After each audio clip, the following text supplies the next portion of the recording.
সদ্যই রিয়ামনির সঙ্গে ডিভোর্স হয়েছে হিরো আলমের। দুধ দিয়ে গোসল করে রিয়ামনিকে ডিভোর্স দিয়েছিলেন আলোচিত হিরো আলম। দুধ দিয়ে গোসলের রেশ না কাটতেই এবার তার জীবনে কি নতুন কেউ চলে এলো কিনা সেই আলোচনা তুঙ্গে।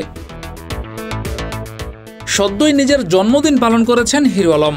বেশ দুমদামের মধ্যেই নিজের জন্মদিন পালন করেছেন তিনি। আর সেই জন্মদিনে উপস্থিত ছিলেন আরও কিছু তরুণী, টিকটকার এবং ভক্তরা। হিরো আলমের জন্মদিনের অনুষ্ঠানেই যেন ইঙ্গিত পাওয়া গেল অন্যরকম কিছুর। রিয়ামনির জায়গা নিতে হিরো আলমের জীবনে হয়তো চলে আসতে পারে নতুন কেউ, ইঙ্গিত মিলেছে তারই। তবে হিরো আলম এখনই বিয়ে করবেন নাকি পরে বিয়ে করবেন বা কাকে বিয়ে করবেন সেই বিষয়ে পরিষ্কার করে কিছুই বলেননি।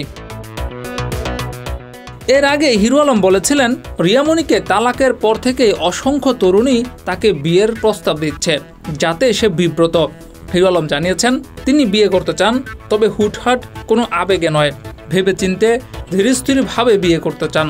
পরিবারের সঙ্গে আলোচনা করেই সিদ্ধান্ত নিতে চান। কেমন মেয়ে বিয়ে করতে চান হিরো আলম সেটাও জানিয়েছেন। বলেছেন এমন একজন জীবনসঙ্গী চাই যিনি ভালো মনের অধিকারী এবং বাস্তবতা বুঝে সম্পর্ককে এগিয়ে নিতে পারবেন। তবে হিরো আলম যতই পাশ কাটিয়ে যাক, তার প্রেমের গুঞ্জন কিন্তু থেমে নেই।